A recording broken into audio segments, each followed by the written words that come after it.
a young orphan named Atsushi, was kicked out of his orphanage under the pretext that there wasn't enough food, and they told him he was useless and that no other place would take him, so he spent weeks on the streets moving between cities hopelessly and without food, terrified because a tiger was chasing him. At sunset, near one of Tokyo's rivers, Atsushi was almost unconscious because he hadn't eaten for days. Since he was expelled from the orphanage he used to live in, and because he didn't have the courage to steal money from anyone, he ended up in serious trouble, yet he decided not to give up and get up to steal since there was no other way. At that moment, he remembered when the people at the orphanage told him he was useless, and that no orphanage would welcome someone like him, and that the world would be better if he died. So Atsushi screamed at the voice in his head to shut up, gathered his will, and decided he couldn't die there, then waited for someone to pass by so he could rob them. The first person passed on a motorcycle, so he said he was too fast, I can't catch him. Then a unit of the military police passed by, so he said they surely don't have money while on duty. Suddenly, he felt someone behind him, turned around, and saw a man drowning in the river, drifting with the current, strangely not resisting. So Atsushi tried to force himself to ignore it, but couldn't and jumped into the river quickly to save him. After pulling him out and trying to catch his breath, he saw that man, whose name was Dazai, get up normally as if he hadn't been about to die, and said in shock, "I'm alive!" Then got angry at Atsushi, who was stunned that he was upset instead of thanking him for saving his life. Dazai stood up and asked him, "Were you the one who interfered with my suicide attempt?" So Atsushi was shocked that he had done it intentionally, and Dazai, angrily, said, "I was trying to kill myself and you interrupted." Atsushi couldn't comprehend that he was scolding him for saving his life. Dazai continued, "My goal is to achieve a successful suicide without being a burden to anyone, but I already bothered you, so I'm at fault this time and must apologize." Suddenly, Dazai heard Atsushi's stomach growl and realized he was hungry, telling him, "I'm hungry too, but unfortunately my wallet fell in the river." Then a voice shouted from the other side of the river, scolding Dazai for wasting time. Dazai replied, "Well done, Kunikita," making him angrier as he yelled, "You're the reason for all the piled up work. You suicide addict, how long will you keep ruining my schedule?" But Dazai ignored him and said to Atsushi, "Let's go eat at my coworker's expense." At night they went to a restaurant. Kunikita was furious with Dazai and said, "Who gets impressed by a river and decides to commit suicide in it during work hours? You ruined our entire schedule." Dazai calmly replied, "You love your schedules too much," while Atsushi sat in front of them eating so fast that he finished countless dishes.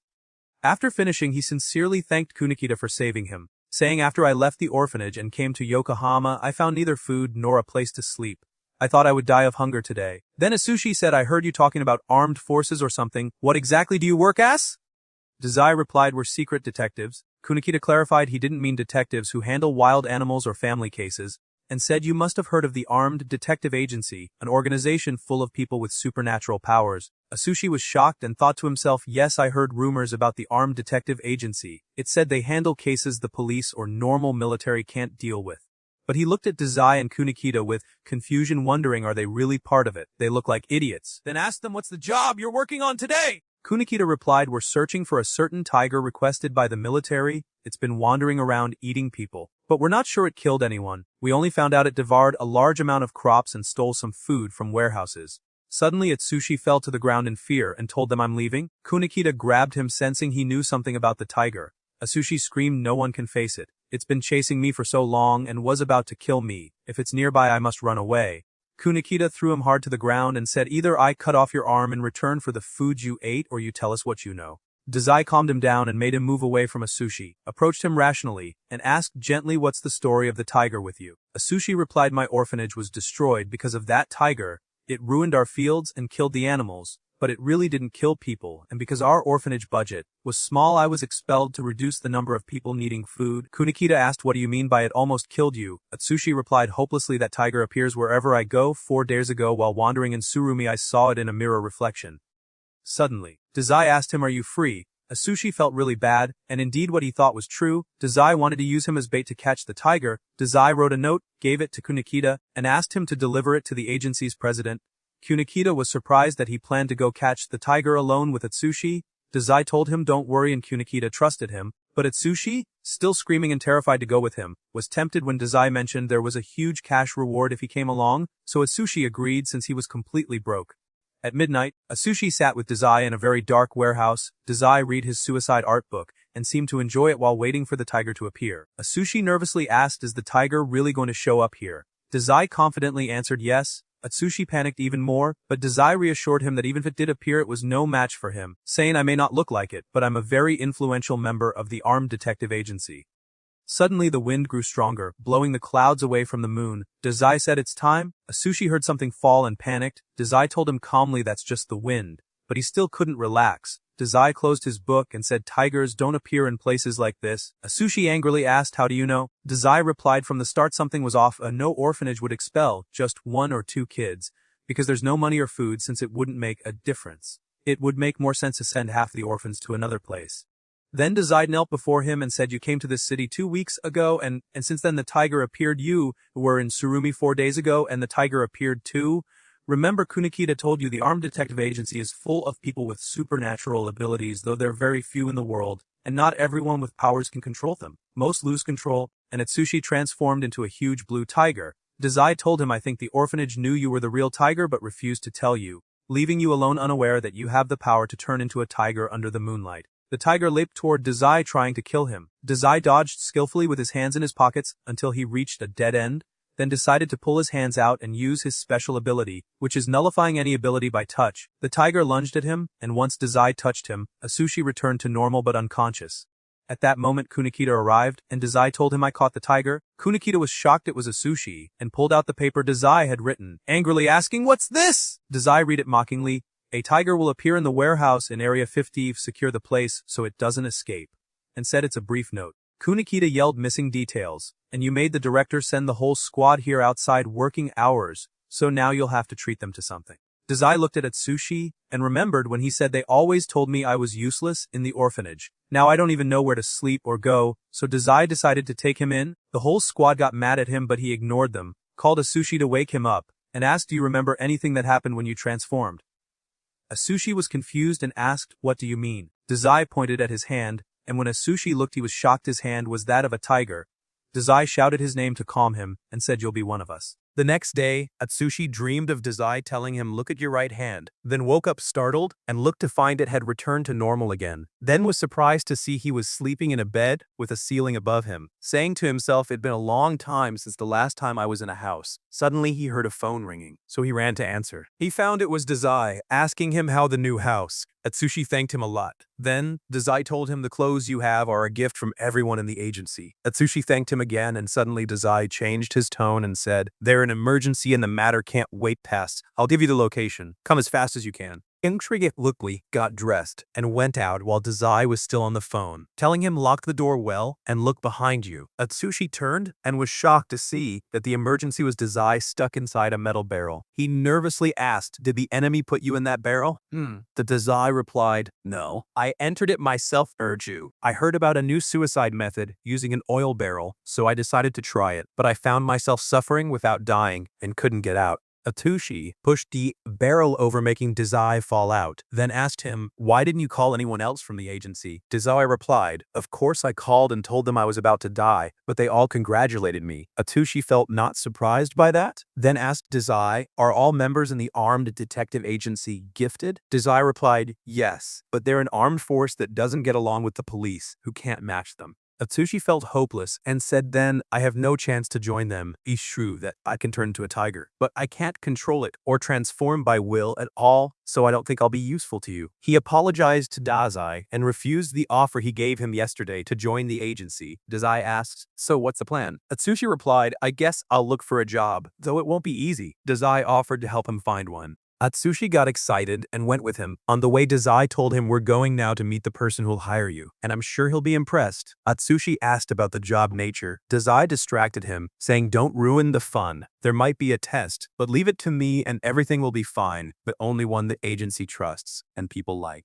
Suddenly, Kunikita appeared very angry and said who that the agency trusts. You're the only one bringing us all complaint. Calls Dazai replied, when did I ever cause a problem? Kunikita pulled his notebook saying, first complaint, someone told us your employee hanged himself in a fishing net. Second complaint, someone said a strange man buried himself in my farm. Dazai was shocked and said who knew you were so good at voice imitation? Kunikita got angrier since he was ignoring him. Then, Kunakita remembered he came to take Dazai quickly for an emergency, telling him someone broke into our agency with explosives and took a hostage locked in the office. They immediately went to the agency. Atsushi tried to speak, saying, "I have nothing to do with this," but they silenced him and took him along. Meanwhile, a man was really inside the office holding a remote that would blow up the whole building if pressed. He had tied up one of the agency members and was threatening them so no one would approach, demanding angrily to see the agency president. Dazai and the others arrived and hid so the man with the remote wouldn't act. Dazai told them, "Let him see the president and it'll be fine." Kunakita angrily replied, "He'll kill him if he sees him. We can't involve the president." Luckily, he on a business trip now. Then, they looked at each other seriously, saying there's only one way. Atsushi thought they'd use their abilities, but suddenly found them playing rock, paper, scissors. Dazai won, so Kunakita went to talk to the killer.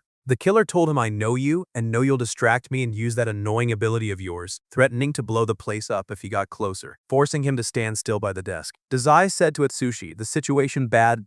Looks like he researched the faces and powers of all agency members. If I show up, I'll make him angrier. What should we do? Atsushi shivered and said, "No way, I'll do what you're thinking." Dazai explained, "He the only one not officially part of the agency. Don't worry, all I want from you is to distract him a bit and I'll handle the rest." Dazai gave him some newspapers and told him, "Act like you came to sell them." "And that all?" Atsushi stood before the killer, who yelled at him harshly, making him terrified. Atsushi nervously said, "I'm just a newspaper seller and came here by accident, and I noticed you're doing something wrong." The killer got angrier, asking, "Who are you to tell me that?" Atsushi replied, "No matter how much you hate these people, you can't take hostages and set off bombs. I'm sure there's something worth living for," giving him a passionate lesson in optimism and trying to make him back down from his idea. Suddenly, he approached the killer quickly and angrily, said, "Put that bomb aside and let go. Look for a job together." The killer raised his hand to move the remote away from Atsushi. Suddenly, Kunakita took out his notebook and wrote "wire gun," then tore the page. Using his Doppo poet technique, the paper turned into a gun. He fired the wire at the killer's hand, making the remote fly. And in an instant, Kunakita was in front of him, grabbing and pinning him to the ground. Dazai came out, provoking Kunakita with words. Kunakita got furious and hit him. Suddenly, the killer took advantage of the moment, grabbed the remote from Kunakita, and pressed the button. A countdown began, 30 seconds till the bomb exploded. Kunakita ran to the bomb, and the killer jumped on him to push him away. Atsushi quickly searched for something to cover the bomb to muffle the explosion. He looked beside him and saw the hostage, so he threw her quickly at Dazai and hugged the bomb lying on the floor, not realizing what he was doing.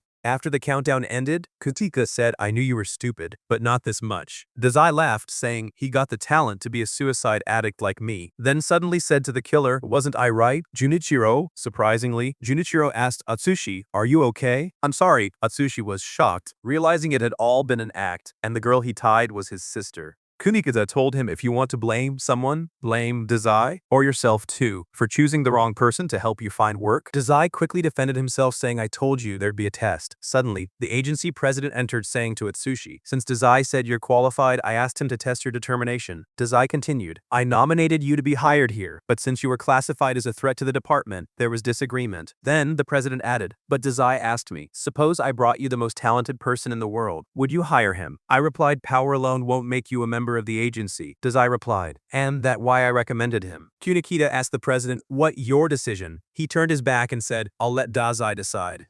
Dazai turned to Atsushi and said, "You passed the test already. Welcome to the Armed Detective Agency." Atsushi nervously said, "It's impossible for me to join such a violent and careless job." Dazai replied, "And no sane person would cover a bomb with his body to protect others. Don't worry, you'll be fine." The next day, they were all at the agency cafe, and Junichiro apologized to Atsushi again for what he did and introduced himself. Then, Atsushi asked them what they worked as before joining the agency, which surprised them all, and Dazai told him, "We always play a game, any newcomer we make, guess what the previous job of the others was before the agency." First thing Atsushi guessed right was that Junichiro and his sister Naomi had been students at school. After that, he guessed Kunakita had been a government worker in charge of something. And Dazai replied, "You're very close, he was a math teacher." Kunakita got angry and said that was in the past and he didn't want to remember it. Then Dazai asked, "And me?" Atsushi strained his mind and tried but couldn't find anything. So Kunakita told him, "Don't tire yourself. His previous job is one of the agency's 7 mysteries." And Junichiro added the first one. Who guesses it right will get a prize.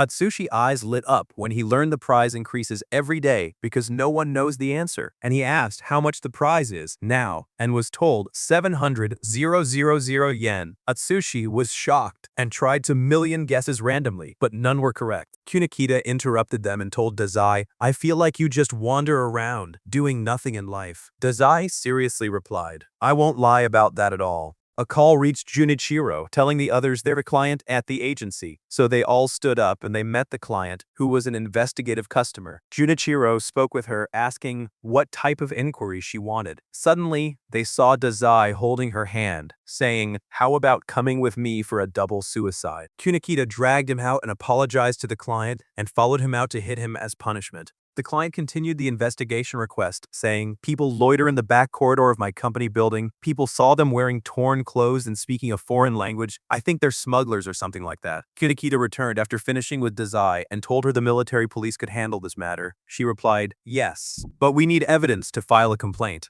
Kunikita deduced she wanted the investigation to obtain proof of their illegal actions. Kunikita told Atsushi Goyu, "It's simple stakeout work. Smugglers aren't harmful, they just smuggle Atsushi." Was shocked, but Kunikita decided to send Junichiro with him. He prepared Atsushi things, and before leaving, Kunikita showed him a photo of a man and warned, "I'll warn you once only, if you see this man, don't fight him." Atsushi looked and asked, "Who is he?" Dazai replied, "A member of the Mafia. We call him that because we don't know anything about him." Kunikita added this is a criminal organization, claiming the port is within their territory. They call themselves the Port Mafia. They are the most dangerous underworld group in this city. The man in the photo is one of them named Akutagawa, a very dangerous man, and the agency can't handle him. His ability is specialized for killing, and even the military police have no chance against him. At the same time, Akutagawa entered a police station, carrying a bag telling them, "I found this, and I'm returning it." As he approached the officers, they recognized him and drew their guns pointing at him. Akutagawa placed the bag before them and used his ability. Seconds later, he left the station, and someone passing by asked about something and was horrified to find all the officers dead and the wall covered in blood. The bag had been a bomb, and it destroyed the whole place.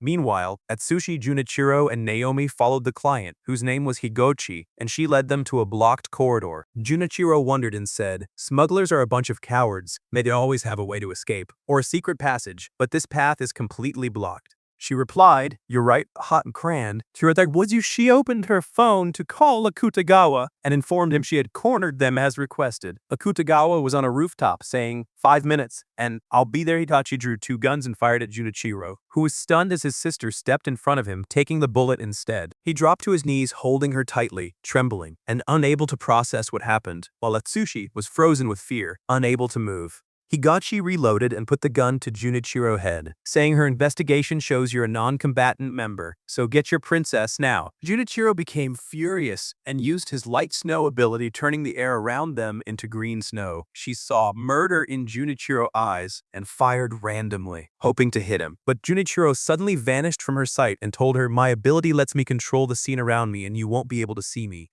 She fired randomly around, hoping to hit him, but he reappeared behind her and strangled her with both hands until the weapons fell from her. Suddenly, Akutagawa appeared behind him and stabbed him with his ability. Atsushi panicked as the only one left and remembered Kunikita's warning not to fight this man, no matter what. Akutagawa approached him and introduced himself, saying, "I'm one of the Mafia dogs like this woman." Higachi stood up, saying, "Akutagawa, I can handle them alone." He hit her and angrily said, "I thought I told you capture the living tiger man, and instead I find you firing randomly. You're useless." Atsushi was puzzled, asking, "What do you mean, take the tiger?" Akutagawa replied, "You were my target long ago. Your dead colleagues on the floor are just victims of the choke." Atsushi was shocked that the blame was his fault. Akutagawa confirmed the idea, saying, Your fate. You will cause harm to everyone around you just by being alive." And Atsushi was affected by the words because of what happened at the orphanage. Suddenly, Akutagawa used his ability and struck his side on purpose. A black demon named Rashomon appeared above him, and Akutagawa said, "Atsushi, I intend to take you alive, but if you insist on resisting, I'll cut your leg next time." Atsushi trembled from fear, and Akutagawa's words affected him deeply. But Junichiro cut in, telling him, "Run quickly." Atsushi was surprised they were alive, got encouraged, and ran at Akutagawa, who unleashed Rashomon at him.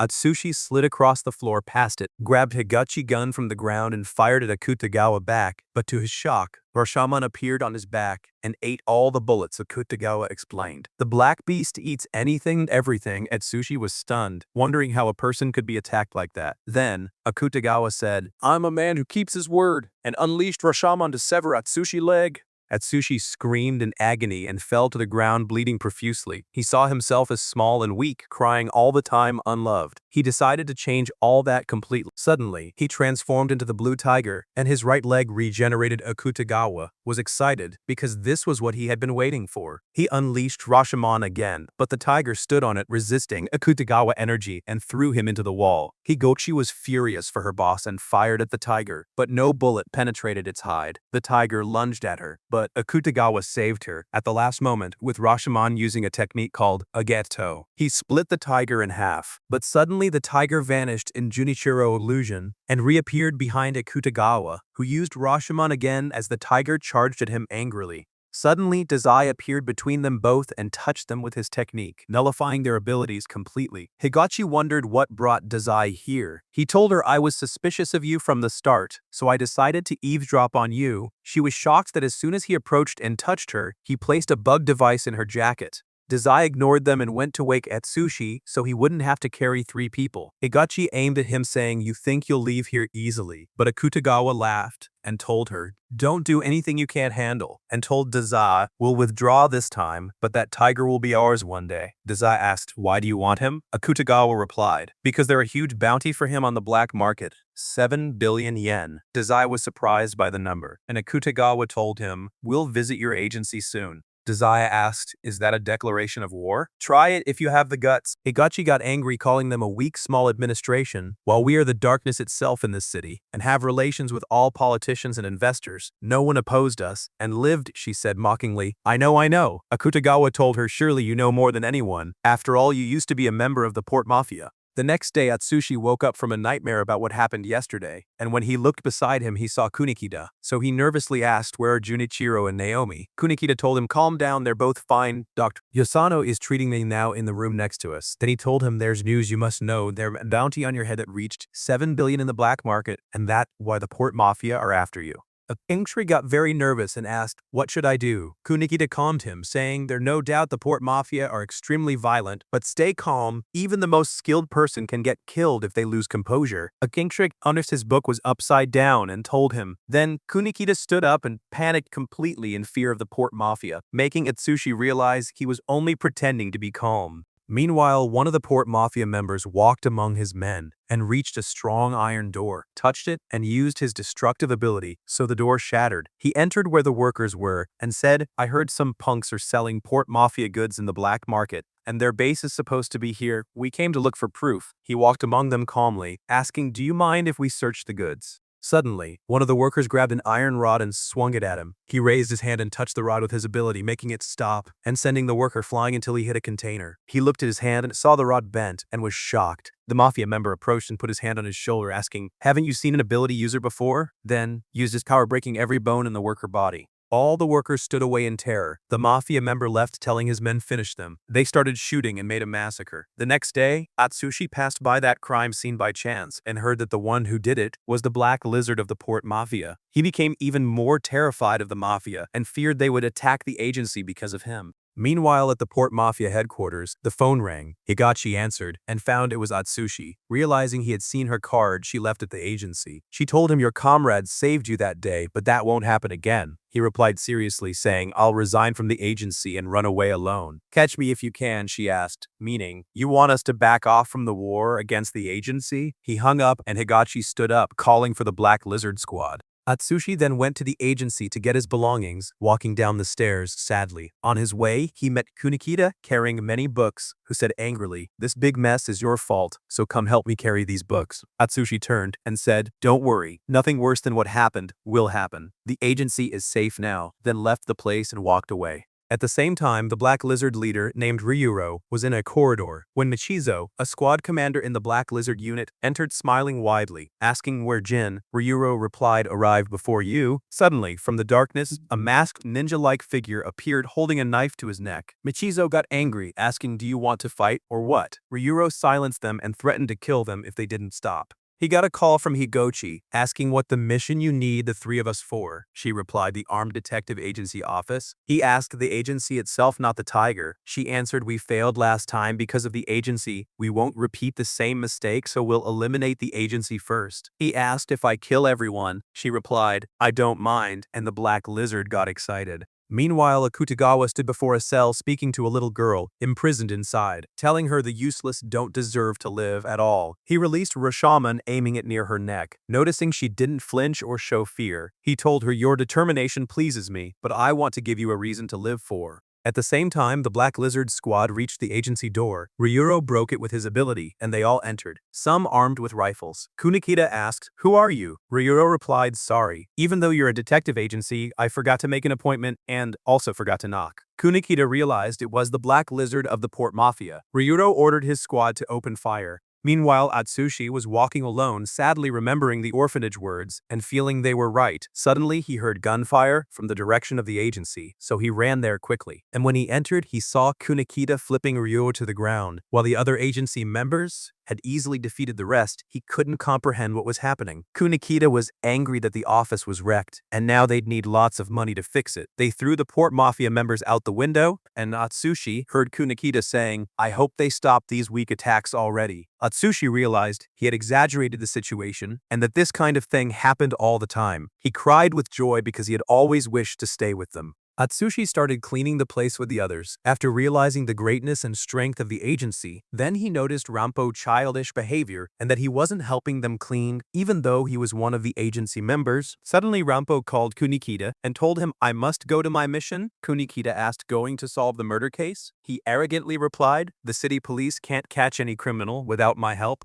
My absolute deduction is the best ability in the whole country anyway." Atsushi looked at him confused and was even more surprised by how everyone praised him. Kunikita told Atsushi, "Forget the cleaning for now and go with Rampo." Atsushi was shocked and said, "It's a huge responsibility to be the detective assistant." Rampo replied, "Assistant? I don't need help from anyone in the investigation to take it or pass through the rotating gate." He said to himself, "I guess he can't do anything except use his skill." When they arrived, Rampo was surprised by the policeman there because he expected someone else. The officer replied, "I'm here instead of Yasui today because the case was transferred to our department, my name Minura," and he told Rampo, "We don't need your help." Rampo replied that foolish, all difficult cases in the world must be overseen by a skilled detective. Minura replied, "We don't need your help this time because the victim was my colleague." He opened to show them the body, and Detective Shugimoto, who was with Minura, said, "We found her this morning floating on the river surface." Minura continued, "She took 3 bullets in the chest, but we still don't know where or when she was killed, and we didn't find the bullets either." Rampo asked, "Any suspects?" He replied, "No, and as far as we know, as her co-workers, she wasn't even in a relationship."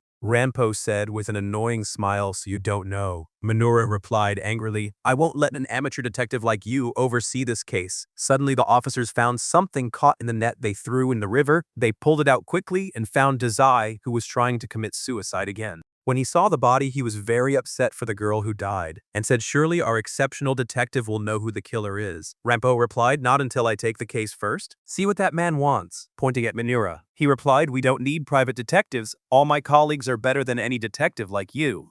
Rampo took it as a challenge and told Shugimoto, "Solve this case within 1 minute from now." Shugimoto was shocked because that was impossible. Rampo said, "I can solve it in less than a minute, so if you're as good as he says, you should solve it faster than me." Shugimoto began thinking quickly, saying the victim was investigating a Port Mafia case. "I think this murder style is theirs." Dazai replied, "No, the Port Mafia methods are very specific. First, they force the traitor to bite the edge of the sidewalk. Then they stomp his head to break his jaw. While he in pain, they shoot 3 bullets. The only similar thing here is that she took 3 shots." Munura guessed it was an attempt to cover up the crime, so the killer fired 2 extra shots to make it look like the Mafia did it. Sugimoto became very upset for his colleague. Rampo patted his back, saying, "Your time is up, you're still light years away from my level." Then told Munura, "Your colleagues aren't as smart as you said." Munura got angry, saying, "You keep talking nonsense. You look like someone who just read too many detective novels that affected you. Cases are solved by solid investigation, patience, and analyzing the crime scene." Rampo mocked him, saying, "Great detectives don't investigate. My ability can deduce the killer in an instant, and I'll know where and when the crime happened too. I even know how to make the killer confess, and where the evidence is." Munura replied, "Enough boasting? Show us. You have 1 minute."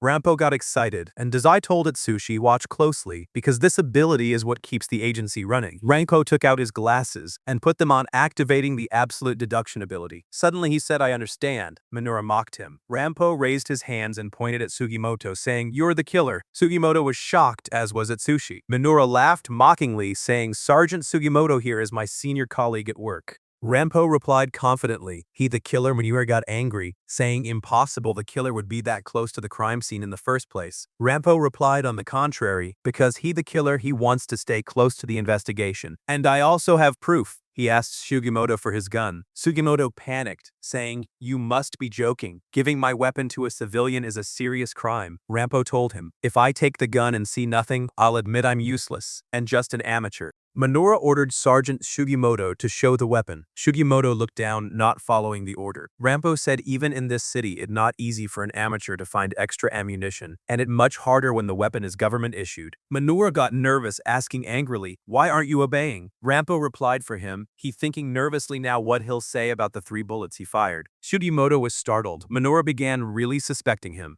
Sugimoto pulled out the gun and suddenly aimed it at Rampo. Dazai pushed Atsushi toward Sugimoto, stopping him, and they arrested him. Sugimoto tried to deny what happened. Rampo said the crime took place yesterday morning at the old dockyard 140 meters from here. Munura asked, "How did you know?" Rampo replied, "If we go there, we'll find your and the victim footprints and also the bloodstains you couldn't wipe off." Sugimoto grew more scared and asked, "How do you know all that?" Munura interrupted, saying, "We'll hear the rest in my office." They took Sugimoto to the office, where he began confessing that he didn't want to do it, but she was investigating someone and suspected him of corruption. Unexpectedly, she really found evidence on an important member, but that member was clever and sent a spy inside the police to get rid of the evidence. Rampo told him, "You're that spy." He replied nervously, "I wanted to be a police officer. I was frustrated after failing the exam 3 times. Then, someone contacted me and asked if I was ready to do anything to become a cop." Munura got angry, saying, "So you killed Yamagia because you became one of his dogs?" Sugimoto shouted, "No, that's not what happened. I tried to warn her and told her you'll get yourself killed if you don't hand over the evidence, but she insisted. I raised my gun only to threaten her so I could take the evidence, because if I didn't, they'd send an assassin instead. But she kept insisting, so I put the gun to my own head, threatening to kill myself. She ran toward me and pointed the gun at her, and accidentally fired." Rampo replied, "And then if you did nothing, you'd become an official killer and get fired. So we were afraid you contacted the member who brought you into this. He told you how to dispose of the evidence, as he ordered you fired 2 extra shots at her to make it look like the Mafia did it, then put her in the river so she'd drift away." Munura asked, "Where's the evidence you took from Yamagia?" Sugimoto was silent. So Rampo approached him and said, "Want me to guess the last sentence she told you?" "Sorry, right?" Sugimoto cried heavily, saying, "You really know everything. The evidence is in my desk drawer." After the case ended, Munura thanked Rampo for his help, acknowledged him, and promised to call if he needed help again. As they walked away, Atsushi was amazed by Rampo's power and talked to Dazai about it. Dazai told him, "Actually, it's not a talent or special ability like ours." Atsushi was shocked. Dazai continued, "Rampo is a rare civilian without any special powers. The thing is, he believes he has a unique ability, and despite his childish look, he's 26 years old. Everyone respects him because they know his deductions are always right without any powers." Atsushi then understood why everyone liked and respected Rampo. The next day, Kunikita went on a mission with Dazai and Atsushi and told them the mission was to solve the series of disappearances happening in the Yokohama area. But the problem was that their information came from an unknown source, and their goal now was to investigate the source first. They entered the agency informant room where Rokuzo worked. Kunikita asked him, "Did you find the source of the information?" He replied, "The Blue Guide. I found some data left on the server and photos of the kidnapped victims. The spy isn't a bad person. He told you where they're being held and everything." Kunikita was surprised by the name and told him, "I want you to keep searching about the Blue Guide." After that, they left to take a car heading to the hospital mentioned by the anonymous source. When they arrived, they found it an abandoned hospital that looked very scary from inside. They continued through the hallways until Atsushi saw footprints. Suddenly, they heard a voice calling for help, so they quickly followed the sound. They went to save a girl who was drowning in a fish tank. She introduced herself, saying, "I'm a university doctor, and my name is Nobuko Dazai." Asked her, "Did you see who kidnapped you?" She apologized because she fainted at the station, and when she woke up, she was already inside the tank. She told them there might be other kidnapped people here. She heard their voices when she started drowning in the tank. They moved quickly and opened all the doors. Atsushi really found other kidnapped people and called out to them. They were shocked to see them locked inside a room, surrounded by reinforced glass, and gas was released inside to suffocate and kill them. Dazai stopped Kunikita from breaking the door so he wouldn't blow up the whole building.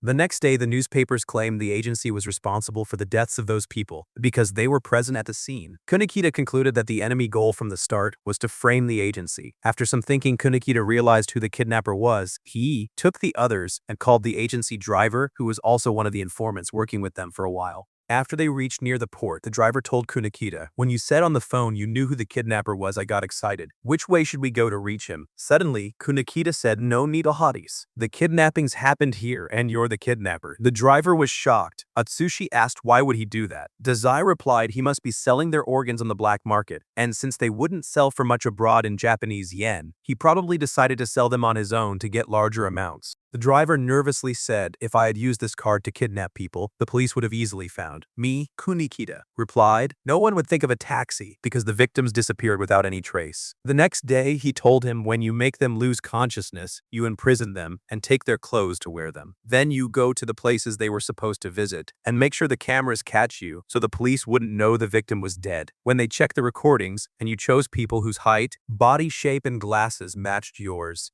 Dazai added, "And kidnapping Nobuko was easy because she had already fainted at the train station, so you didn't need much effort at that time. You pretended to help her and took her with you," the driver replied. "All this is just assumptions," Kunikita pressured him. The driver said, "Let's make a deal. I'll turn myself into the police, but on one condition, that you protect me for 72 hours at your headquarters until the prosecution takes me." Kunikita asked, confused, "What, that story?" He replied, "I was provoked to do all this by a new organ trafficking organization, and they told me you'll make a lot of money and won't get caught." Kunikita angrily asked, "Who are they?" He replied, "I don't know. I meet them at the central port building." Dazai asked, "And why do you need protection?" The driver replied, "Because the last person I kidnapped was a member of the port Mafia." Suddenly, gunfire hit the taxi. The driver got out terrified, trying to run. Kunikita told Atsushi chase the driver, because if we lose him, the truth will never appear. He wrote in his notebook, "Light explosion." The page turned into a flash bomb, and he threw it at the Mafia members, blinding them. Dazai and Atsushi moved toward the driver. Kunikita came out from behind the car door, shooting at their hands, making their weapons fly.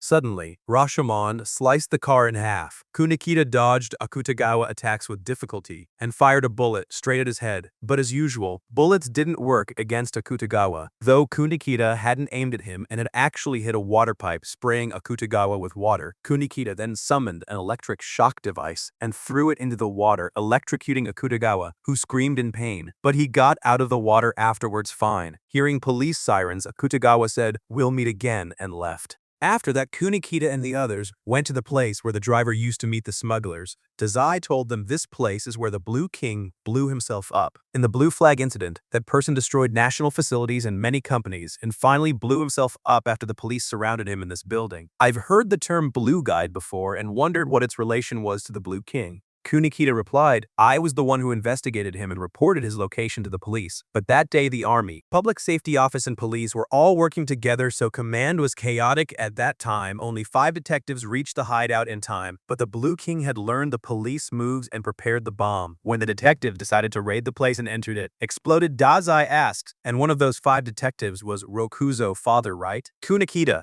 sadly replied, "He was a very good detective with a strong sense of justice, and I was the one who reported the Blue King location to the police, so I'm the reason for his death." A coax again looked at each stains that is to be it confuse at the Blue King fault for blowing himself up. Suddenly, Kunekita received a message finding it was a new mission for the agency, and the client was the blue guy, and the mission was to defuse a bomb before tomorrow. Kunekita said with full determination, "This time, we won't let the bomb explode, no matter what happens." The next day, the agency held a meeting to present ideas, and after Kunekita read them the message and found out that someone had made a bomb in an unknown location and was asking them to defuse it, they understood that the blue guy was trying to put them in a difficult position to ruin the agency reputation. After that, Kunekita went out to call Rokuzo and asked him to find the blue guide location. "I want you to trace the data of the equipment used to make the bomb." Then he went to the cafe where Dazai was to yell at him for not attending the morning meeting. Dazai told him, "I know what's happening, and I know the blue guide goal is to destroy the agency." Nobuko was sitting with them and asked, "Are you sure it's fine for a stranger like me to hear all this?" Dazai asked her opinion about the case since her field was psychology. She said, "I feel the blue guide and the blue king are actually the same person, and when he blew himself up in the building, he managed to escape somehow." Atsushi asked, even if the blue king is still alive, why target the agency? Dazai said maybe because Kunekita was the one who reported his hideout. Kunekita replied, "The blue king death was confirmed by the military police after forensic analysis. And there's no doubt about it," Dazai said. "In any case, you must be well prepared until you discover who he really is." At that moment, they finally received a message from Rampo, who had been on an investigation far away, and they couldn't reach him. Atsushi called and asked him about the bomb location. Rampo told them it was in a fishing equipment store. They quickly drove there, and Atsushi asked, "But why a fishing equipment store?" Dazai told him, "Open the map and look around it." He saw all the fuel and gas facilities nearby, and realized the goal was to make a small explosion that would ignite the huge containers and destroy the entire port. Dazai continued, but sneaking into a place like that would require bypassing very strong security systems. So the easier way was to put the bomb in a car and leave it near the fuel facilities. Meanwhile, the bomb disposal squad found the car with the bomb inside, but informed Dazai they couldn't move it because of the timing device, and that it was almost impossible to disable before sunset. Suddenly, Kunekita stopped the car across the road because he got a call at the same time. Rampo called Atsushi, and the agency president called Dazai. Kunekita started driving again and said, "Rokuzo told me someone ordered a transmitter and other equipment for an old Defense Forces facility." Atsushi said, "Rampo told me the same thing." Dazai added, "The president said the driver was found dead." They were shocked because he was supposed to be in a completely isolated area with protection. Dazai continued, "He died after suddenly collapsing in pain, and the cause of death was unknown." They found 00 written on his hands. They reached the old Defense Forces facility, and suddenly, bombs came flying at them, which Kunekita barely dodged. At that moment, they saw 4 people shooting at them. Kunekita used Doppo Poet and made a flash bomb explode, telling Dazai and Atsushi go search for the transmitter and send the stop signal for the bomb. He came out from behind the car to attack, and suddenly found himself inside a circle. On the ground in front of him was a man saying, "Give me your number." The circle disappeared from the ground, and number 39 appeared on his hands. The enemy landed before him, and with a gesture made Kunekita's weapon fly away. Kunekita was irritated by his ability. The enemy asked, "What your number now?" Kunekita looked and saw it was 21. The enemy said, "You can't escape my ability." He moved his finger, controlling Kunekita, moving him left and right as he wanted, lifting him and slamming him to the ground, telling him, "Once your number reaches 0, you'll die in pain. Honestly, the detective agency is more of a threat to us than the Mafia, so I must eliminate you first." He took out the bomb deactivation key in front of Kunekita and broke it so there was no hope of stopping it. Kunekita got angry and lunged at him, but the enemy controlled him and pushed him away. Dazai reached the transmitter, but found it worked with a key that he needed to get to stop the bomb. Suddenly, a huge man appeared guarding the device. Dazai tried to punch him, but he was weak in physical combat, so the big man choked him. Atsushi jumped on his head with a metal chair, but it had no effect. The big man kicked him away and threw Dazai into the wall. Kunekita noticed what was happening to Dazai above and saw the big man choking him, but couldn't do anything because the enemy controlling him. Dazai called out to him, and Kunekita understood he wanted to switch places. Kunekita summoned a wire gun and shot it at the window near Dazai, breaking it. Dazai jumped up, and Kunekita rose. The enemy used the number circle on Dazai, but Dazai nullified it with his ability. The enemy panicked, not understanding why no number appeared on him. Dazai calmly and confidently approached him, saying, "Unfortunately, it has no effect, and tell your giant partner to change jobs and become a porter." He punched the enemy at the same time. Kunakita punched the giant, throwing him into the wall, and metal objects fell on him. Atsushi asked Kunakita where the key. Kunakita replied, the enemy broke it. Atsushi panicked since only 3 minutes were left. Kunakita drew the key's shape in his notebook and used Doppo Poet to create another one, saying to Atsushi, my ability lets me make anything I've seen before. He put the key in the device and deactivated the bomb.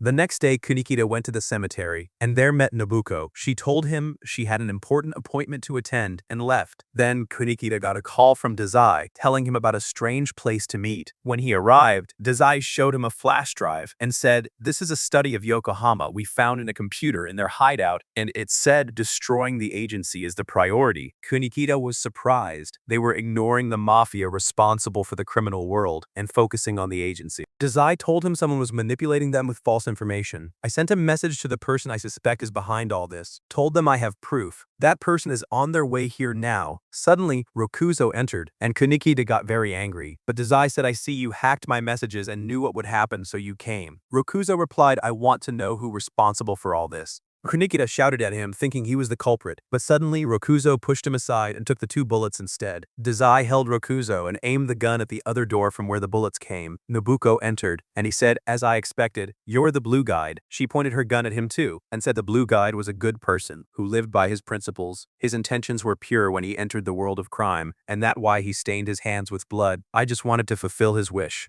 Dazai replied, your beloved blue guide was a man seeking perfection who wanted to enforce justice on criminals the law itself could never punish. Kunikita yelled at her, lower your weapon. What the purpose of all this? She said, you're just like him and have the same principles. Dazai said your plan was very clever without committing any crime yourself. You trapped the agency to blame it and destroyed the kidnapper and the criminal organization behind him, but you personally have no beliefs or principle. Nobuko lowered her weapon, saying, I'm tired and want to be free from all this. She asked, will you shoot me even after I dropped my gun? Dazai said, you're right, I can't, and threw his gun to Rokuzo so he could kill her himself and avenge his father who died because of the blue guide. At night the next day, a girl was standing in the street completely silent, not responding to anyone. Suddenly she moved when she saw Dazai in front of her and said, I found you. She opened her phone and her ability activated. Dazai immediately realized he was in big trouble. The next day at the agency, Atsushi was very worried about Dazai because he hadn't returned since yesterday, but the rest of the agency members were completely calm, assuming he was just trying to commit suicide somewhere as usual. Atsushi said, but Dazai is being targeted by the port mafia. Maybe something happened. They told him, no, Dazai senses danger quickly and doesn't die easily. Junichiro entered and said, I'll go search for him. Atsushi was very happy that he had fully recovered after what happened with Akutagawa. But strangely, Kunikita asked him, how many times did Dr. Yosano torture you? Junichiro trembled, remembering, and said 4 times, then told Atsushi fearfully, as long as you're here in the agency, never get injured. Rampo added the moment you find yourself in danger, run away and improve your danger sensing skill. Dr. Yosano entered and asked Atsushi, are you injured or something? He said, no, I'm fine, and looked uncomfortable. Then she said, I need someone to go shopping with me, but seems they're only you. Atsushi looked around, shocked that everyone had run away, realizing what Rampo meant by improving the danger sensing skill. He went with Yosano and she made him carry everything she bought. Suddenly, the same girl who had kidnapped Dazai yesterday passed by them. Atsushi felt something strange about her and looked at her, then accidentally bumped into a man. He apologized, but the man didn't accept and stayed angry. Yosano stepped in and apologized too, but he slapped her hands and acted arrogantly. Yosano got furious and broke his arm. After that, she and Atsushi took the train back to the agency. Yosano held his leg to look at it since she had heard it was cut off when he fought Akutagawa. She noticed there wasn't even a scar or mark. Suddenly, the train microphone activated and they heard someone saying he would blow up the train. The first car exploded, killing 3 people. The voice continued, we placed explosives in every car to blow up everyone on this train. Then he called out Atsushi's name, saying either you surrender yourself or I'll detonate all the bombs at once. Atsushi was scared and asked Yosano, what should we do? She replied, either you surrender yourself or jump off the train now and escape, or we go stop him. Atsushi stood up and she told him, you go to the back cars and I'll go to the front ones. Look for the bombs. They both moved, and Yosano thought to herself, blowing up an entire train full of people is suicide, even for the Mafia. This plan is too bold. As soon as she opened the next car door, she found a lemon-shaped bomb that exploded on her. Yosano got up with difficulty, saying it's strange to find a wanted criminal like you here, Motoguro. Besides being a Mafia member, you're famous for explosives and have killed 28 people before. On the other side, Atsushi moved feeling guilty that all this was because of him. The girl who kidnapped Dazai passed by him and he warned her the train will explode, you can't go toward the bombs. She took out her phone answering a call. Someone told her you must protect the bomb and kill anyone who interferes using your snow demon ability. Suddenly a demon appeared behind her holding a sword and attacked Atsushi. Atsushi ran toward her, but the snow demon cut his body all over with the sword, then struck him with a very strong blow, slicing his chest open. The girl told him, "My name is Kyoka, and I'm an orphan, like you. After the Mafia took me, I killed 35 people in 6 months." Atsushi was shocked, and the person on the call confirmed, telling her, "Protect the bomb." Atsushi got up again, filled with determination, and rushed at her. He dodged the snow demon's strikes, but she was so fast he couldn't keep up.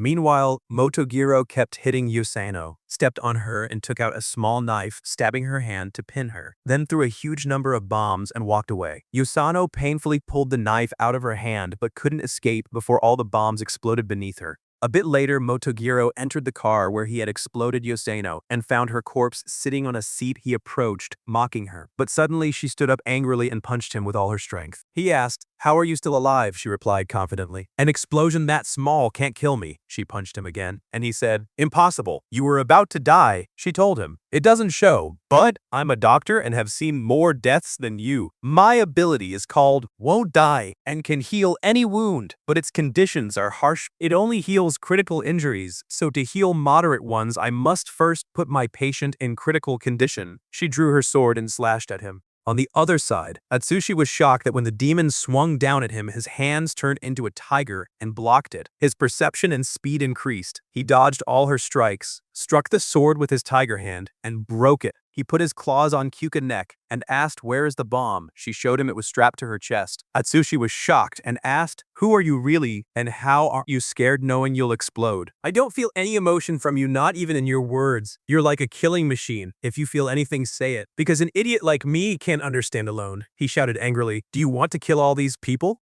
Yosano interrupted, speaking through the train microphone, telling him, "Kyoka has a remote that can stop the bomb." Atsushi took the remote from her and pressed the button, but the shock was that it activated the bomb instead of stopping it. The person on the call told her, "Die with the passengers and make everyone fear the port mafia." Atsushi got furious and tried to remove the bomb from her. She told him there's no time and stood at the door crying, saying, "I don't want to kill anyone anymore." She jumped off the train and Atsushi's legs turned into a tiger as he leapt after her. He tore the bomb off her with his claws and it exploded far from them. He carried her to shore and fainted. The call disconnected after the other side heard the explosion, thinking it was over. The one who had been giving her orders was Akutagawa, because her ability only activated by commands coming from the phone. He said to himself, "A pawn stays a pawn no matter how strong." Then looked at the chained Dazai and asked, "And you, are you a pawn or a king?" On the other side, Atsushi took Kyoka Yusano so she could treat her and sat outside thinking about what she had said. Kunekida entered and told him, "You brought trouble with you again. That girl is a professional killer who deceives people with her innocent look because she a child then finishes them off." Atsushi replied sadly, "But the one who should be blamed is the person exploiting her ability." Kunekida said it not necessary that abilities bring happiness to their owners, and you're the one who knows that best. Yosano interrupted them, saying she woke up. They entered to question her, and Atsushi tried to talk to her kindly, but she didn't respond. Kunekida asked angrily, "Who is your boss?" She replied, "I want to eat tofu and I'll answer your questions when I'm done." Atsushi smiled and said, "I'll get it for you." They took her to the nearest tofu restaurant, and Kyoka ate happily, and every time she finished a plate, she ordered another. Atsushi cried because of the money he had to pay for her. After she finished, she told them, "The Mafia took me after my parents died, and I became an orphan. They probably did it because they needed my ability, and as for the snow demon, she only accepts orders coming from the phone." Kunekida put her phone in front of her and said, "I removed the battery from it." Atsushi asked, "Why didn't you just throw the phone away so no one could control you?" She replied, "Because if I resisted, they would kill me, and even if I left the Mafia, there's nowhere else for me to go." Kunekida asked, who was the one controlling the snow demon through the phone. She told him a man named Akutagawa. Both were shocked, and Kunekida decided to report it to the agency. He ordered Atsushi to hand Kyoka over to the military police. Atsushi followed him outside, asking, "If I do that, what will happen?" Kunekida replied, "After she killed 35 people, she'll definitely be sentenced to death. Even if she goes back to the Mafia, they'll see her as a traitor and kill her." Atsushi hesitated, and Kunekida asked angrily, "What? You plan to save her? Do you have enough determination to take responsibility for her?" He told him, "I'm not stopping you from feeling sympathy for someone in trouble, but this girl problem problem is far bigger than anyone else. Atsushi was confused, because that meant Dazai was wrong for saving him. Meanwhile, Dazai was singing when Akutagawa entered and choked him with Rashomon. Dazai nullified his ability. Akutagawa said, "I assume you know what happens to people chained here." Dazai asked, "Do you remember when you were a beginner?" Akutagawa replied, "You made a lot of mistakes, abandoned your mission suddenly and disappeared, then came back as an enemy to the port Mafia. Hard for me to believe you were once part of the Mafia." Dazai mocked and said, "Hard for you to believe I was your boss too?" Akutagawa spoke angrily while Dazai bled. Akutagawa said, "You're not invincible. As long as I don't use my ability, I can hurt you normally and even kill you." Dazai mocked, saying, "I see you got promoted, but I'll tell you something. Your training was a challenge because you were slow to understand and always disobeyed orders. Besides, your ability is very weak." Akutagawa replied, "Your arrogance will last only 2 more days. We'll destroy the agency and take the tiger. After that, we'll execute you. Wait to hear the news of your whole team death." Dazai provoked him, saying, "I doubt you can do it. My new trainees are better than you." Akutagawa got angry and punched him. At the same time, Atsushi was with Kyoka in the city after she had made him broke. He couldn't tell her he was supposed to take her to the police. He told her, "We'll go wherever you want." They walked around the city together and Kyoka showed him all the buildings and places. Since she was forced to memorize the map as part of the Mafia, Kyoka saw a sweets truck and made Atsushi buy her some. Then they went to an amusement park and Atsushi won her the doll she wanted.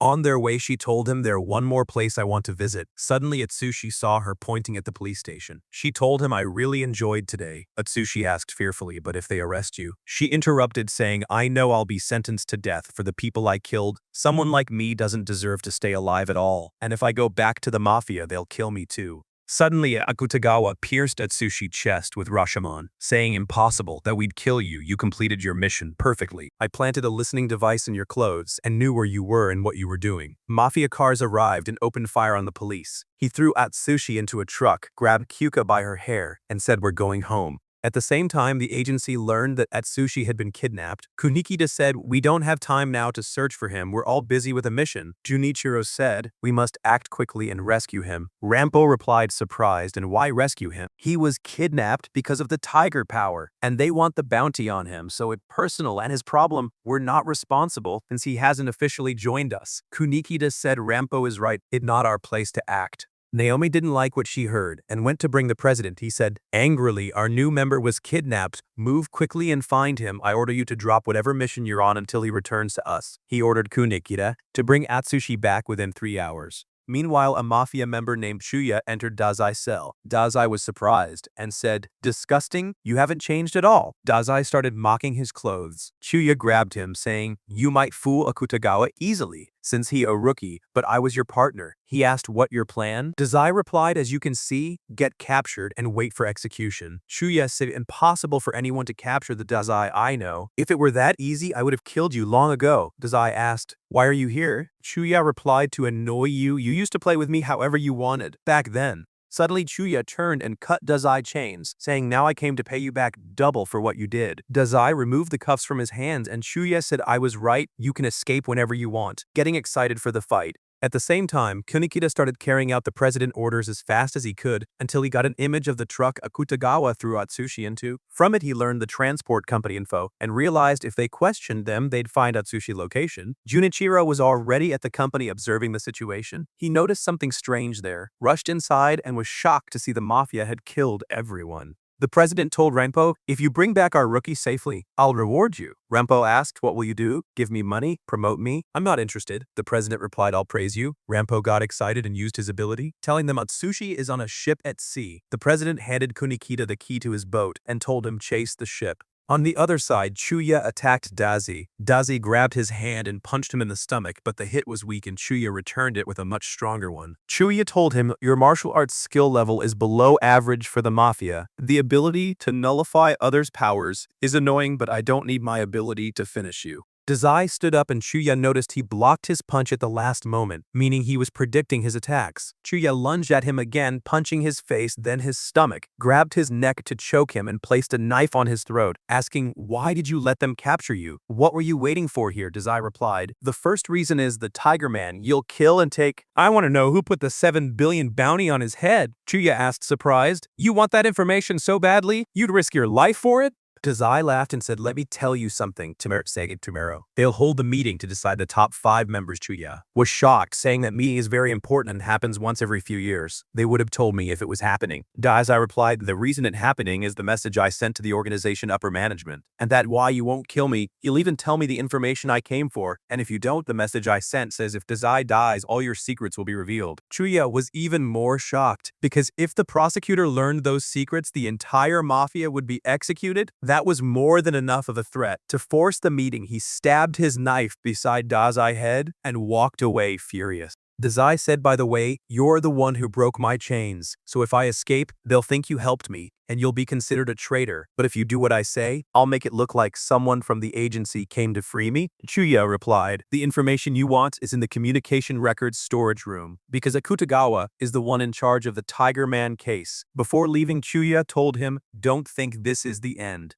At the same time, Kyoka opened the container door where Atsushi was. He thought she came to rescue him, but suddenly Akutagawa pulled him outside with Rashomon, put his foot next to his face and said, "I struck you with the intent to kill, but it seems your tiger ability is still active, even if incomplete." Atsushi asked, "Where am I?" He replied, "You're on an arms smuggling ship reserved just for you." Akutagawa stepped on his shoulder. Suddenly, Kyoka grabbed a gun and aimed it at Akutagawa. He sliced the gun in half and choked her, saying, "You think you can live a normal life outside the port Mafia? Keep killing Kyoka. Humans are worthless and don't deserve to breathe," she replied. "You're right, but I'm happy about the day I spent with him." Atsushi was surprised, then heard Kunikita's voice from the boat next to the ship. Kyoka told Atsushi, "Run quickly. Either way, this ship won't make it." Akutagawa looked surprised. Meaning what? Kyoka pulled out a remote and pressed the button. Part of the ship exploded. Akutagawa was shocked that she had planted explosives in the weapon storage. He tightened his grip on her neck, asking, "Is that guy worth risking your life to save?" Atsushi reached the edge of the ship, but hesitated whether to jump and escape with Kunikita or go back and save Kyoka.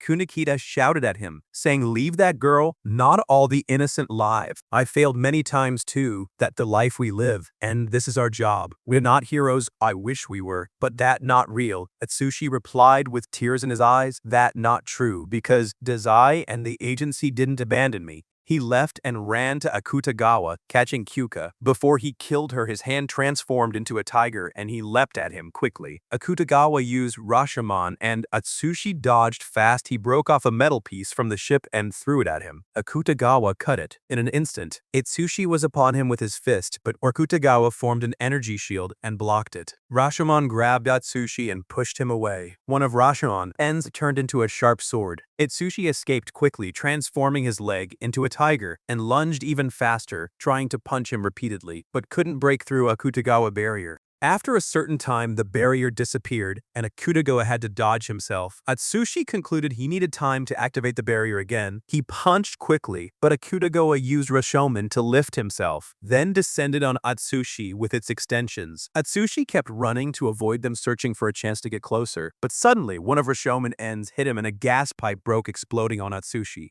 Suddenly, Atsushi emerged from the smoke behind him, landing a powerful punch that slammed Akutagawa to the ground. Akutagawa remembered when Dazai trained him, telling him, "You're too slow, your enemy won't wait for you to stand up." Akutagawa tried again, and Dazai kicked him in the stomach, making him bleed, telling him that level isn't enough to survive in the port Mafia, or do you want to go back to being a stray dog again? Atsushi turned his back, thinking to take Kyoka to Kunikita, but suddenly, Akutagawa pierced Atsushi's heart with Rashomon, angrily saying, "Why you?" He transformed Rashomon into a fist and punched him into the container, saying, "You just learned your ability recently. It's full of flaws and you use it without planning." Yet Atsushi noticed his hatred increasing without reason. The cause was Dazai's words. When he said, "My new trainees are better than you," Akutagawa grew more furious, screaming, "I won't let him say that again." He grabbed Atsushi with Rashomon grip, turning it into spikes that pierced Atsushi's body. Even after all that, Atsushi stood again, shocking Akutagawa. Atsushi asked, "If you're this strong, why did you use Koa?" He replied, "The snow demon is a lethal ability there. No meaning to its existence unless it kills someone. I just gave it value." Atsushi got angry, saying, "You have no right to decide who deserves to live or not." Akutagawa pierced Atsushi's heart with Rashomon, yet Atsushi grabbed him, pulling himself up and jumped to punch him. Akutagawa tried to push him away with another Rashomon end, but Atsushi didn't give up. Akutagawa jumped high, releasing needles from Rashomon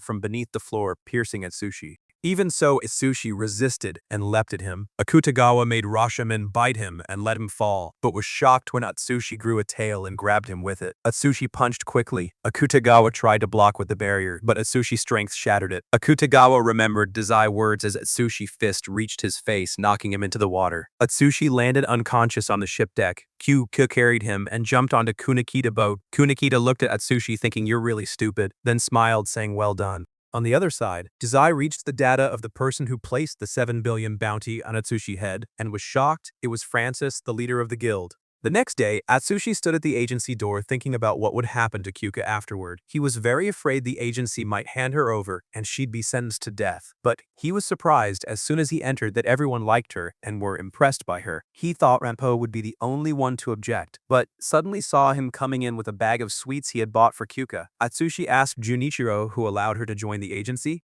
The president entered saying I did and explained that thanks to the Mafia attempts to erase Kyoka's identity, the police still hadn't found her, but it only a matter of time before she wanted. Kyoka approached him nervously, saying, please let me stay here, I'll do anything. Kunikita replied, I'm against the idea, not because you were part of the Mafia or because there's no work for you, but don't do this because the world we live in isn't easy. Atsushi continued his words, and if you do this, the Mafia will find you. You should run somewhere far away. Kyoka, said Akutagawa, told me I can't do anything but kill people, and I want to prove him wrong. Atsushi bowed before the president and begged him to let her stay. Kyoka said please, repeating it many times until the president couldn't resist and agreed. At the same time, Akutagawa was in a coma at the Mafia hideout. The boss told Higuchi that his lower jaw was fractured, his muscles torn, and he had first-degree burns all over his body, meaning he might never wake up again, all because of his failure. Higuchi apologized and the boss said you did what you could. Yes, you failed to attack the agency, capture the tiger, and sank the transport ship, but what matters is that you worked hard and did your part. Then he said, by the way, the transport company Akutagawa killed everyone in has come back. I think they're planning revenge on him. Higuchi was surprised and he continued, the Mafia is a business that deals in violence. It allowed to destroy anything and kill anyone, meaning it a big responsibility, she replied,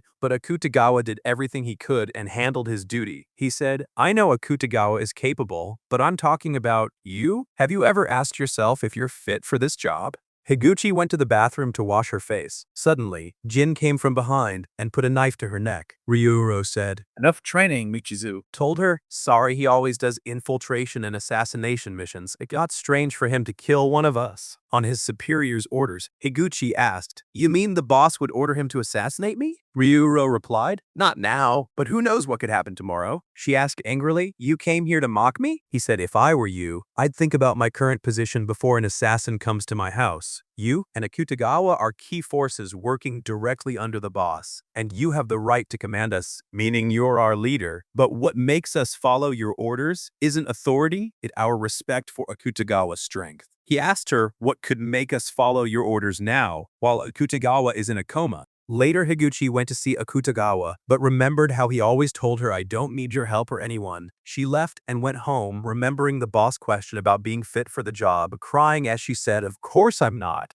At the same time, a fully armed masked squad stormed the Mafia hideout and cut Akutagawa oxygen tube. On the other side, Higuchi was sleeping at home and got a call. She was shocked to hear what happened, ran quickly to the hideout packing weapons in a bag. Ryuro and Michizo told her, don't go. The kidnappers are foreign mercenaries sent by the transport company. You can't deal with them. The boss will issue retrieval orders anyway. She ignored them and left alone. Michizu grabbed her hand and she screamed, telling him, the boss won't issue any orders. If we retaliate as an organization, it'll escalate and turn into a war between groups. The boss will avoid that and won't order anything. Michizu, do you think you can do anything alone? She replied sadly, nothing. But I can't just stand still and not even try. She ran quickly to the place where they had taken Akutagawa, thinking about how she had never truly belonged in the Mafia and knew the subordinates never respected her from the start. Yet she never left because leaving wasn't easy. Knowing all their secrets, they'd definitely kill her. When she arrived trembling, she threw a grenade inside, then stormed in with a rifle, shooting everyone in sight. She was hit in the leg by a bullet, but gathered her courage for Akutagawa and attacked again fast. They shot the weapon out of her hands, and another bullet hit her shoulder. One soldier approached to finish her off, but before he fired, he was shot himself. Higuchi looked to see who fired, and saw the entire Black Lizard squad had come. They opened fire, killing all the soldiers. She asked them, "Why did you come?" Ryuro replied, "Because you're our leader. As long as you're in danger, we must act." Higuchi limped into the room where Akutagawa was and called out anxiously. Akutagawa woke up, grabbing her hand, apologizing while turning his face away. Higuchi cried with joy. The next day, Kunikida assigned Atsushi to take care of Kyoka, always, since he was the one who saved her, and brought her to the agency officer. Minura entered and told Ranpo, "We have a case." He reported the problem and left right away. Kenji said, "I think the city police are very busy," Kunikida asked, "and in your village, is the police free?" Or, what Kenji said, "In the village, everyone knows each other. Usually the police fix wells or rescue cats." Kunikida asked, surprised, "What if someone commits a crime?" He replied, "They tie him up and throw him off the cliff." He told Atsushi he lived in a village until 2 months ago where there were no phones or electricity at all. When the president came and took him to the city, he discovered many things and enjoyed his time. Junichiro interrupted, asking Kunikida, "What will we do about Officer Mira's request?" Kunikida reviewed the report and found that a car had exploded suddenly, without reason. He sent Atsushi to investigate the matter. When they arrived, Atsushi was surprised how sociable and popular Kenji was. He even met a huge man and got very confidential info from him about the car explosion, which was that a group was buying a certain type of fertilizer to make nitrogen bombs. Kenji decided to take Atsushi and go to the gang headquarters personally and ask them directly. Atsushi was shocked at first, then realized Kenji knew what he was doing and was confident. Meanwhile, Kunikida returned to the agency and found Junichiro sitting. He asked, surprised, "You didn't go with Atsushi?" Junichiro replied, "Kenji went with him instead." Kunikida was shocked, saying, "I know he's capable, but his methods of dealing with gangs don't work." Indeed, Kenji was standing before the gang leader, asking innocently, "Were you the ones who made the bomb that blew up the car?" The leader was confused, asking, "Are you police?" Kenji replied honestly, "No, we're from the armed detective agency." His sincerity and innocence made the leader nervous, asking, "What are you planning?" Kenji smiled, saying, "I hope you'll tell me if you were behind it." The whole gang laughed, saying, "No, we don't know anything." Kenji apologized for the trouble and left simply. Atsushi was shocked, saying it was obvious they were lying. Kenji replied innocently, "But they said they didn't know anything about it, and since I was honest with them, surely they wouldn't lie to me." Atsushi admired his words, feeling he might be right, and they walked away together, but the gang felt uneasy and followed them from afar. Suddenly, while they were walking, the gang surrounded them, thinking they had really uncovered the truth. Since they hadn't interrogated them, it meant they must have found evidence already. Kenji replied, "I'm glad you came to tell us the truth." They were shocked again, realizing he really believed they hadn't done anything. Suddenly, one of the gang hit him on the head with an iron pipe. Enji fell to the ground, and Atsushi panicked, being surrounded by the whole gang alone. But the surprise was that Kenji stood up, as if he hadn't been hit at all, calmly walked to the gang car, lifted it with one hand, and threw it at them. They all ran away, terrified. Kenji threw cars at them, breaking poles to hit them with a gentle smile on his face. The next day, Atsushi woke up and found Kyoka in the same room with him, making him breakfast. He was shocked, and when he went to the agency, he asked why no one told him she'd be living with him. Dazai came close and told him she'd be in danger. At any moment, the Mafia could appear and try to take her. Atsushi promised he'd protect her. Then Dazai pulled out a flash drive, saying he had found who placed the bounty on Atsushi's head. He told them it was the leader of the guild, an organization from North America filled with ability users. Kunikida was surprised, saying, "But that guild is just a legend speak." It said its members hold high positions in finance, politics, and the military, a secret society that can use its unlimited wealth and powers to execute impossible plans. Why would a group like that want Atsushi? Suddenly, a helicopter landed in the middle of the street. Dazai said, "Looks like the guild beat us," and came. The leader Francis sat with President Yukichi. Francis talked a lot of nonsense. Yukichi asked, "Why did you come all this way from your foreign country?" Francis introduced himself, though Yukichi knew him well. Francis said, "I own 3 groups of companies: hotels, an airline, and a railway company." Yukichi interrupted, saying, "I have information that you incited the port mafia with a bounty to attack us. Is that true?" Francis replied, "Yes, and it was my mistake. I honestly didn't know the largest criminal organization in your country was this weak. As compensation, I came to offer you a big, profitable deal." Francis opened a suitcase full of dollars, saying, "I want to buy the agency." "Don't misunderstand me, I can buy every building in this area, including the agency, and I'm not interested in the agency itself or your employees. I want the ability user work permit you possess." Yukichi refused without hesitation. Francis thought the amount wasn't enough and added his custom-made gold watch with diamonds. Yukichi replied, "Just as life can't be bought with money, you'll never get that permit with all your wealth, because that permit is the foundation of the agency and the hope of the Special Operations Division, and I must protect it because Natsumi worked hard to obtain it."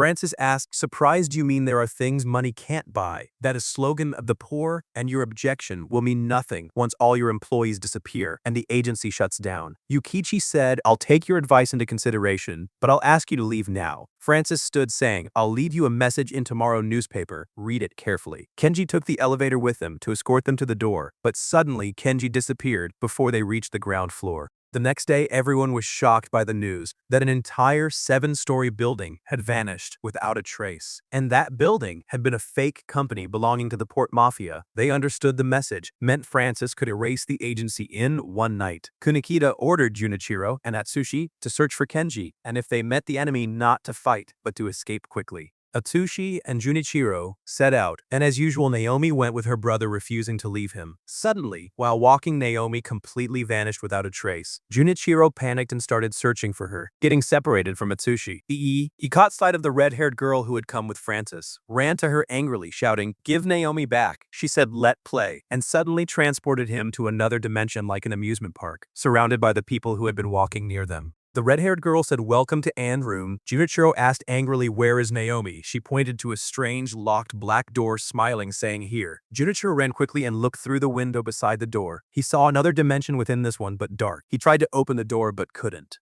The guild member told him that door won't open without a key. She pointed to a white door on the other side, saying that one can open. Atsushi looked through its window, seeing the normal city, but everyone frozen as if time had stopped. The guild member said, "My name is Lucy, and this dimension was created by my ability, but don't worry, you can leave through the white door anytime you want. But if you want to save your friends, you'll have to play a little with Anne." She summoned her huge, terrifying doll. Everyone panicked, running to the white door. Lucy said, "Once you go through that door, you'll forget everything that happened." In the end, only Atsushi, Junichiro, and a strange man remained. Atsushi warned him the place was very dangerous and he should leave. The man replied fearfully, "I'm looking for a little girl," and showed them her picture, asking, "Have you seen her?" Atsushi answered, "Unfortunately not." The man said hopelessly, "Her name Elise, and since we got separated, I've been going crazy. I think she behind that black door, so if I run away and forget, I'll regret it for life." Atsushi respected his decision. Lucy said the rules are simple. You'll play tag with Anne, and if she touches you, you lose. A key to the black door appeared beside them. She added, if you manage to open the door before she touches you, you win, and get your friends back. Atsushi grabbed the key. Lucy counted to 3. In an instant, Anne grabbed Junichiro, and black hands reached from the door, pulling him inside. Anne lunged at Atsushi quickly. He turned his leg into a tiger and jumped. She flew after him. He dodged and ran fast. Lucy said, "Your ability is wonderful.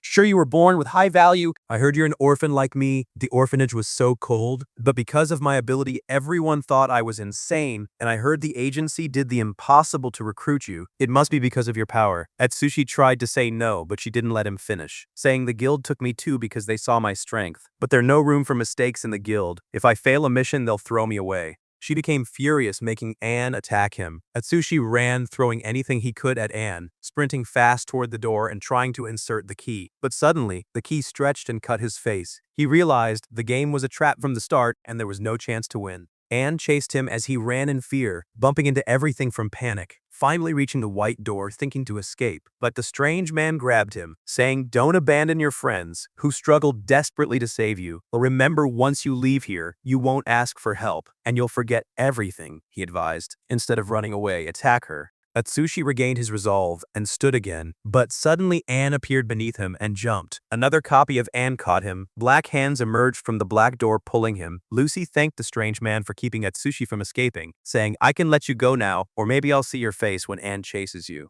Suddenly, he gave her a terrifying look, asking, "Want to try?" Lucy trembled, unable to move, feeling pure hatred coming from him. She was shocked that Anne also couldn't move or approach him. Then he said, "You already lost. Look at the door behind you." She was stunned, seeing it still open. The illusion created by Junichiro had made it look closed. Atsushi was clinging to the door edges, resisting the hands pulling him. She was shocked he could resist with just his hands and feet. He said, "You underestimated me. I'm not strong or famous like you think. I lived a miserable life, so I understand your jealousy and hatred toward people. I don't want you to fail this mission or lose the place you feel you belong to, but since I'm weak and inexperienced, I can't think any other way." Lucy stood staring at him in disbelief.